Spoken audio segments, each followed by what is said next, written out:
Track 6,500 kilometers long is ripping through Africa. Let's head to Africa now.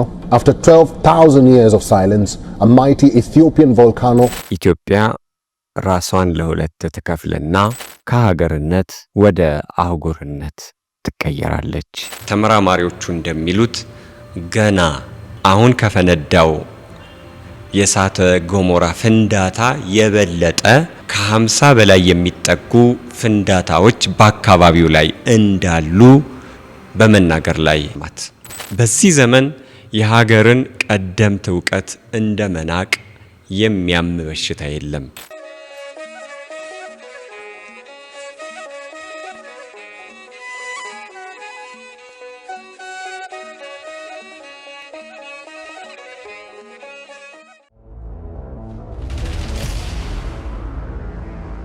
በስመ አብ ወወልድ ወመንፈስ ቅዱስ አሐዱ አምላክ አሜን። የተወደዳችሁ የወርቅ ዘንግ ሚዲያ ተከታታዮች እንደምን ከረማችሁ? ከምጥቀት በላይ ከጥልቀት በታች ያለውን ተፈጥሮ ፈጥሮ መርምሮ የሚገዛ ልዑል እግዚአብሔር እድሜ ለንስሐ ስለሚሰጠን ክብር ምስጋና ይድረሰው። ህትምት በድንግልና ስርኩት በቅድስና ፀሐይ ጽድቅ ኢየሱስ ክርስቶስን የወለደችልን የአብ ቃል ማደሪያ የእናታችን የቅድስት ድንግል ማርያም ረድኤቷ በረከቷ ከሁላችን ጋር ይሁን። አዲስ አበባ ዩኒቨርሲቲ በኢንስቲትዩት ኦፍ ጂኦፊዚክስ ስፔስ ሳይንስ እና አስትሮኖሚ ተመራማሪ የሆኑት ፕሮፌሰር አታላይ አየለ ኢትዮጵያ ገና ሊፈነዱ የሚችሉ የ50 ንቁ እሳተ ገሞራዎች ሀገር ናት ሲሉም ተናግረዋል።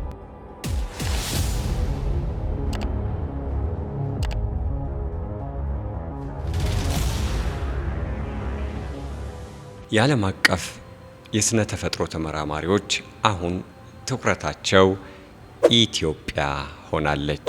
ሳተላይቶች አይናቸውን ኢትዮጵያ ላይ አሳርፈዋል። የተፈጥሮ ክስተቶችን የሚዘግቡ ዓለም አቀፍ ሚዲያዎች ልዩ ዘገባ እየተከታተሉ ስለ ኢትዮጵያ በመዘገብ ላይ ይገኛሉ። Let's head to Africa now. After 12,000 years of silence, a mighty Ethiopian volcano lying dormant for almost 12,000 years has erupted in Ethiopia on Sunday morning, sending huge amount of volcanic ash. There has just been a huge volcanic eruption in Ethiopia. የዘርፉ ተመራማሪዎች ደግሞ በኢትዮጵያ የተከሰተው የቅርብ ጊዜ ፍንዳታ ቀጣይነት አሳስቧቸው ጥልቅ ትንታኔ በመስጠት ላይ ይገኛሉ። Track 6,500 kilometers long is ripping through Africa, visible even from space. Scientists predict a new ocean will be born here, splitting the continent in two. But here's what terrifies geologists. አሁን ኢትዮጵያ የዓለም አቀፍ የምርምር ማዕከል ሆና ትታያለች። ይህ ነገር በእጅጉ ትኩረት የሚያስፈልገው ነው። በዚህ በስነ ተፈጥሮ ላይ ምርምር የሚያደርጉ ተመራማሪዎች ያሳሰባቸው የፍንዳታው ቀጣይነት ነው።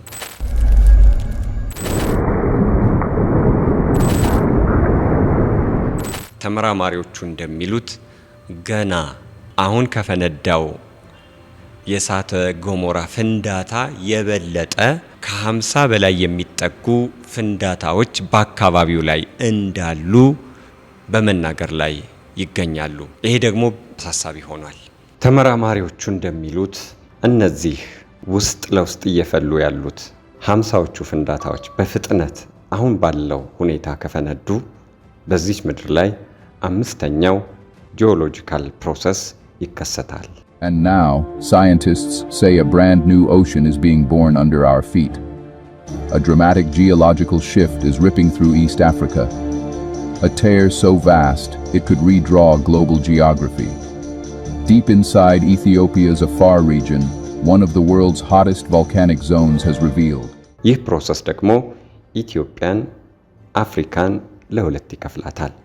የዓለምን ገጽታ ይቀይራል። በአፋር አካባቢ መተንፈሻ ፍለጋ ገንፍሎ እየወጣ ያለው የእሳት ባህር ትኩሳት 50 ጊዜ የፈነዳ ቀን ከፍተኛ የመሬት መሰንጠቅ ይከሰታል።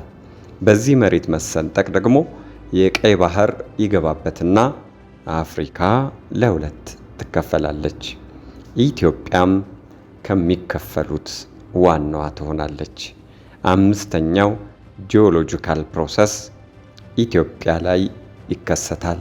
ኢትዮጵያ አሁን ያላትን ቅርጽ ለቃ ሌላ በባህር የተከበበች አዲስ ኢትዮጵያ ትፈጠራለች። ይህ ነው የተመራማሪዎቹ ጥናት የሚለው።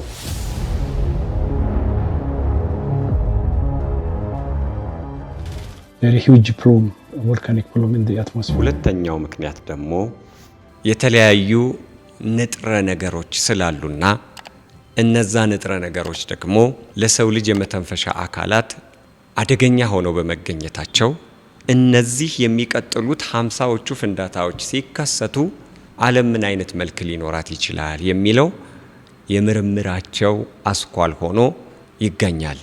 እነዚህ ንጥረ ነገሮች በጤና ላይ ችግር የሚያስከስቱ ሲሆን በተለይም ሰልፈር ዳይኦክሳይድ እና ካርቦን ዳይኦክሳይድ በከፍተኛ መጠን በፍንዳታዎች ውስጥ ስለሚገኙ ፍንዳታው ከቀጠለ የዓለም ጤና ሊቃወስ ይችላል።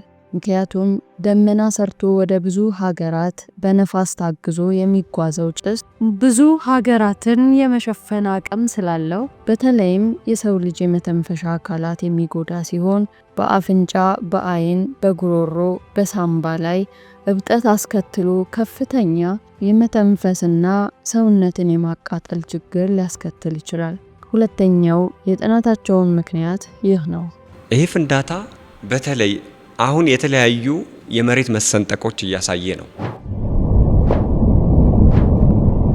ፍንዳታው በዚህ ከቀጠለና ተመራማሪዎች እንደሚሉት 50ዎቹ ፍንዳታዎች የሚቀጥሉ ከሆነ ከባድ የመሬት መሰንጠቅ ስለሚከሰት ያ የመሬት መሰንጠቅ ደግሞ ሌላ 8ኛ አህጉር እንዲፈጠር ያደርጋል። የሚፈጠረው አህጉር ኢትዮጵያ ናት። ኢትዮጵያ ራሷን ለሁለት ትከፍልና በባህር የተከበበችው ከሌሎች የአፍሪካ ክፍላት ከ7ቱ ሀገራት የተወሰነ ድርሻ ይዛ ሰፊውን እሷ በማካለል ከሀገርነት ወደ አህጉርነት ትቀየራለች። ምክንያቱም ይሄ ፍንዳታ እየተካሄደ ያለው አፋር አካባቢ ነው። በአፋር አካባቢ ደግሞ ቀይ ባህር ስለሚገኝ የመሬት መሰንጠቁ ቀይ ባህር ሊደርስ ስለሚችልና በተሰነጠቀው መሬት ውስጥ ይህ ታሪካዊ ባህር ገብቶ ሌላ 8ኛ አህጉር ይፈጥራል የሚለው ምርምር አሁን አይሎ ወጥቷል። ለዚህ ነው ኢትዮጵያ ለሁለት የመሰንጠቅ ነገር ሊያጋጥማት ይችላል እየተባለ እየተነገረ ያለው። እንግዲህ ምርምሩ በከፍተኛ ሁኔታ ነው የቀጠለው። በተለይ ደግሞ አሁን የብዙ ሀገራትን የአውሮፕላን በረራ ያቋረጠው። Most flights in this region have been cancelled, delayed or rerouted.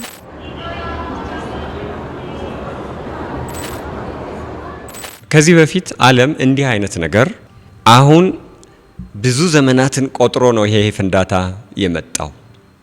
ይሄ ምንድነው የሚያስተምረን እኛን? ቀደም ባለው ጊዜ በሀገር በቀል ዕውቀት ላይ ከፍተኛ ምርምር ያደረጉ ቀደምት ኢትዮጵያውያን እንዲህ አይነት ነገር እንደሚመጣ ጽፈው ነበር። ይህንን ምርምር ያገኙ ኢትዮጵያውያን ተመራማሪዎች ደግሞ ስለዚህ ነገር ሰፊ ትንታኔ ሰጥተዋል። ቀደሙት ሰዎች የቀደመውን ወደፊት የሆነውን ነገር የማወቅ ጥበብ ነበራቸው ወይ? እንደው እንዴት ነው የምትገልጨው? ከ34 ዓመት በፊት ነው ሊቃውንት ጉባኤ በአፋር በኩል ያለውን ነገር የተናገሩትና እኛም ግራ ተጋብተን ዴድ ቮልኬኖ ነው ብለን ያሰብነው፣ ግን አክቲቭ የሚሆንበት ጊዜ አለ ተብሎ 4 ቦታዎች መሬት እንደሚሰነጠቅ ተናግረዋል። አሁን ትንሿ የመጀመሪያው ደረጃ ነው አሁን የታየው። ለዚህ ግን መጀመሪያ ዝግጅት ያስፈልጋል። ቮልኬኖ ያሸነፈ ባክቴሪያ አለ። እነዚህ ባክቴሪያዎች በሰው ላይ ከገቡ አደገኛ ነገሮችን ስለሚያመጡ ህዝቡ እንዳይጎዳ መርዛማው ባክቴሪያ በሰውነታቸው ገብቶ ወደ ህዝብም እንዳይሰራጭ ወደ ሌላም አካባቢ እንዳይሰራጭ ቀድሞ የኢትዮጵያ ህዝብም የመንግስትም አካላት የእርዳታም አካላት መዘጋጀት አለባቸው። እሱ እስካልሆነ ድረስ ሁላችንም እንደሌለን መቁጠር ነው። አሁን የመጀመሪያው ደረጃ በቀይ ባህር ይሄድና አሳዎችን ሁሉ ይጨርሳል። በቅርብ ጊዜ ጀምሯል። ወደ ግብጽ ድረስ ባክቴሪያው ይሄዳል። 3ቱ ፕሌቶች ናቸው እንግዲህ አሁን የተሰነጠቁት። 4ኛው ትንሽ ራቅ ይላል። በዚህ በሳውዝ ሱዳን በኩል ነው። እነዚህ የተሰነጠቁት ባክቴሪያ ያላቸው በተለይ በዚህ በአፋሩ ያለው የአዲስ አበባ ሙቀት ጨምሯል። ይሄም ያሰጋል። የፍሎሃው ድንገት አክቲቭ ሊሆን ይችላልና ለዛም ጥንቃቄ ያስፈልጋል። እኛም ከዛሬ 2 ዓመት በፊት መረጃ አቅርበን ነበረ። አፋር አካባቢ አርታሌ አካባቢ ያለው የእሳት ባህር በከፍተኛ ደረጃ እየፈላ እንደሆነና ኢትዮጵያን ለሁለት ሊከፍል እንደሚችል በወቅቱ ትንታኔ አቅርበን ነበረ። ቀድመው እነዛ ጠቢባን ዘመንን መርምረው በተለያየ ሁኔታ የተለያዩ መጽሐፍትን ሰንደውልን አልፈዋል። ስለዚህ አሁን የምንመለከተው በቀደምት ኢትዮጵያውያን ተሰንዶ የሚገኝ መጽሐፍ የወደፊቱን አርቆ ተመልክቶ የተጻፈበትን ነው። አፍሪካም ራሷ ኢትዮጵያም ለሁለት የመሰንጠቅ ሁኔታ ይገጥማታል የሚል መጽሐፍ ነው። በእርግጥ ሳይንሱ ከቅርብ ጊዜ ወዲህ ነው መመስከር የጀመረው። ይሄ ትኩሳት እንደሚኖር አፍሪካ ለሁለት እንደምትከፈል የቀደመው ሰነዳችን አየህ ይናገራል። እንግዲህ አሁን ደግሞ በቅርቡ ስሜቱ ኬንያ ኢትዮጵያም ታይቷል። ለዚህ ነው በጂኦሎጂስቶች የሳይንስ ነክ በሆኑ የቴሌቪዥን ጣቢያዎች በከፍተኛ ደረጃ ሳይንቲስቶች እያመጡ ምርምር እያረጉበት ነው። እንዴት ነው ሊሆን የሚችለው? የታዩት ምልክቶች ወዴት ይወስዳሉ? ምን አይነትስ አህጉር ነው አዲስ የሚመሰረተው የሚል ያው ጥልቅ ምርመራ እያካሄዱ ነው። ግጥምጥሞሹ ይገርማል። አየህ በቀደምት ኢትዮጵያውያን መዛግብት ላይ ተጽፎ የሚገኝ እንዲያውም አንድ ወቅት እኮ በዶክተር ሮዳስ እና ሐኪም አበበች ውይይት ሲያደርጉ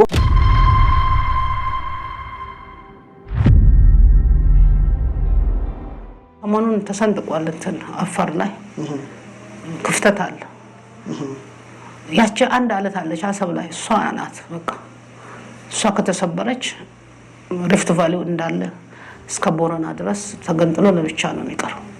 የሰመጠው ይሰምጣል፣ የተረፈውም ይተርፋል። እና እዚች ወለንጭቴ አካባቢ ጀምረህ እዛ ታች ቦረና እስከምትደርስ ከኢንዲያን ኦሽን ጋር ይቀላቀላል። ከአንድ ውቅያኖስ ጋር እንዲሆናል ማለት ነው። ዛሬ አይደለም ብዙ ዘመኑን እኮ ከተነበዩት በጣም ረዥም ዘመን አለች።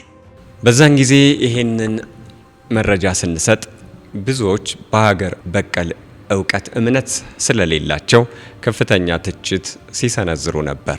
አሁን ግን ክስተቱ በገሃድ መገለጥ ይዟል። አካል እያወጣ እያየነው ነው። ዓለም አቀፍ ተመራማሪዎችም ከፍተኛ ትኩረት ሰጥተውት የምርምር ማዕከላቸው አድርገውታል። ሀገራችን ኢትዮጵያ በታሪክ የተመዘገቡ ርዕደ ምድሮችን ከዚህ በፊትም አስተናግዳ ነበረ ታውቃለች።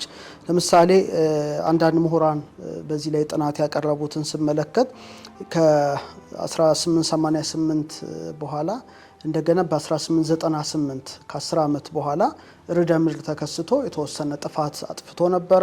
በ1953ም እንደዚሁ ጉዳቶች ኢትዮጵያ ላይ አድርሶ ነበረና በተለያየ ጊዜ ያጋጥማል። አሁን ደግሞ ሁኔታ ሁሉ ጨመርመር እያለ የመጣበት ጊዜ ነውና ሐኪም አበበች እንደጠቀሱት ሰፊ የሆነ ጥንቃቄ የሚያስፈልገው ሰዓት ላይ ደረስን ይመስለኛል። እንግዲህ ርዕደ ምድርን ከብዙ አይነት መልኩ ባየው ጥሩ ይመስለኛል። ቅድም ቁጣ ነው ያልከው እንዳለ ሆኖ ከቁጣ ባለፈም ደግሞ በረከትም የሚሆንበትም አጋጣሚ አለ።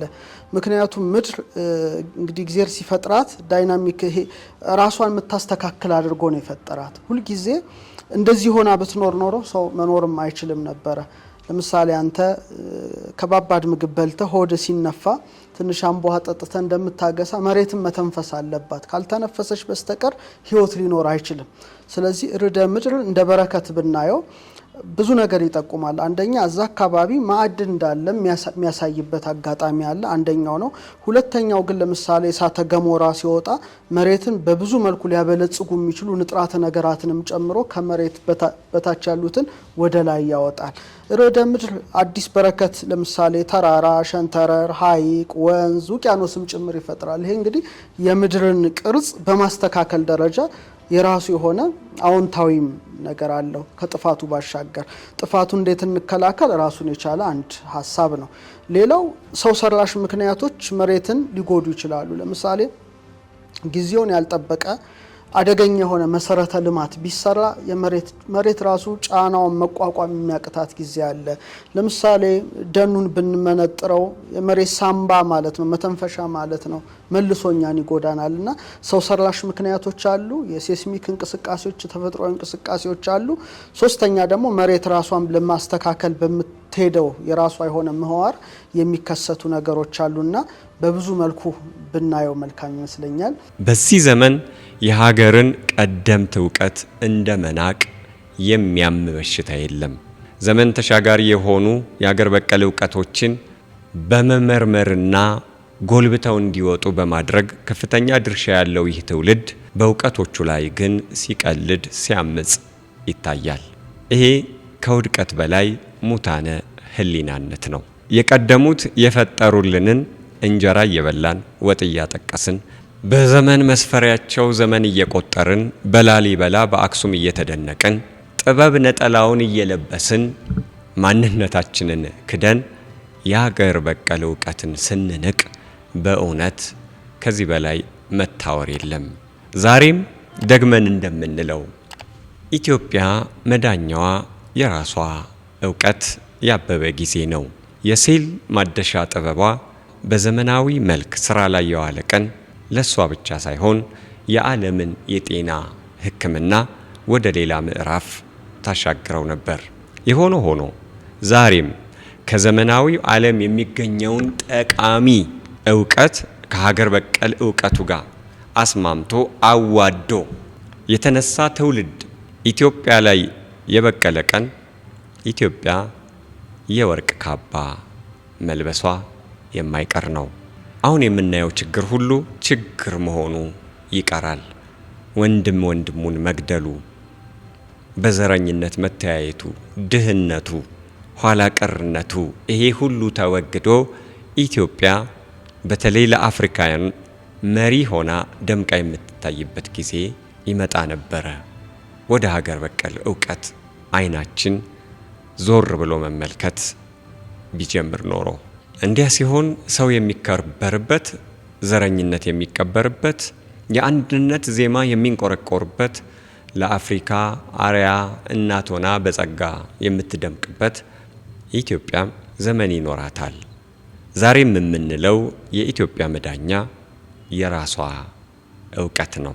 አንዱን ጥለን አንዱን አንጠልጥለን የትም አንደርስም። ራሱን የናቀ ራሱን ያዋረደ ለራሱ ግምት የማይሰጥ ራሱን ያላከበረ ዜጋ ዛሬም ነገም ወደፊትም ሊከበር አይችልም። ምን አለ በጉያችን? ምን አለ በጸጋችን? ምን አለ በምድራችን? የቀደሙት ምን ሰሩ? ምን ነበር ሲያደርጉ የነበረው? ጥበባቸው ምን ይመስላል? ያንን መፈተሽና በሱ ላይ ተነስቶ አሁን ደግሞ ዘመኑን እየዋጁ ማለፍ ምሁር ነን ለሚሉ ሁሉ የተሰጠ ድርሻ ነው። ኢትዮጵያውያን ወደ ውስጥ ተመልከቱ። የጥንቱ ከሌለ ወደፊት መራመድ አይቻልም። የኋላው ከሌለ ወደፊት ማየት አይቻልምና ደግመን ደጋግመን ራሳችንን እንመልከት። ሀገር እንደ ሀገር የምታብበው፣ ሀገር እንደ ሀገር እንደ አደይ አበባ የምትፈካው ራሷን መመልከት የጀመረች ጊዜ ነው። እቺ ሀገር ብዙ ጸጋ የለበሰች ናት። ይቺ ሀገር በብዙ ጥበብ የተከበበች ናት። ይቺ ሀገር ብዙ የእግዚአብሔር ስጦታ የፈሰሰባት ሀገር ናት። ኢትዮጵያ ገናና መሆኗ አይቀርም። ይሄን ሁሉ የሰው ቁጥር ይዘን፣ ይሄን ሁሉ የተፈጥሮ ጸጋ ይዘን፣ ይሄን ሁሉ ወንዝ ይዘን ረሃብተኞች መባል፣ እርስ በርስ የሚጋደሉ መባል ህመም ነው። ከዚህ ነው መውጣት ያለብን። ምሁራን ተሰባስበው ሀገር በቀል ዕውቀት ላይ ምርምር ማድረግ አለባቸው። የኢትዮጵያ መውጫ፣ የኢትዮጵያ መዳኛ፣ ኢትዮጵያም ተነስታ ለአፍሪካ ኩራት የምትሆነው፣ ለአፍሪካ አርያ የምትሆነው እንዲህ ያደረገን ጊዜ ነው። አሁን እስኪ እንመልከት። በአፋር አካባቢ የነበረውን ነገር ቀደምት ኢትዮጵያውያን በዝርዝር ሁኔታ ማስቀመጣቸው አስደናቂ ነገር ነው። አሁንም ብዙ መጽሐፍትን ብንፈትሽ ቀደም ብለው በግዕዝ ተጽፈው የተቀመጡት፣ በብራና ላይ የተጻፉት ብዙ ቁም ነገር የያዙ ናቸው። እነዚህን መጽሐፍት የሚፈትሽ እነዚህን መጽሐፍት የሚመራመር ትውልድ መምጣት አለበት።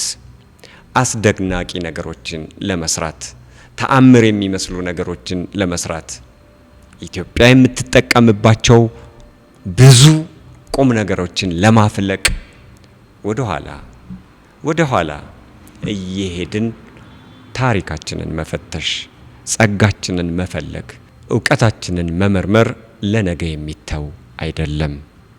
ኢትዮጵያ በራሷ ዕውቀት ራሷን ታድናለች።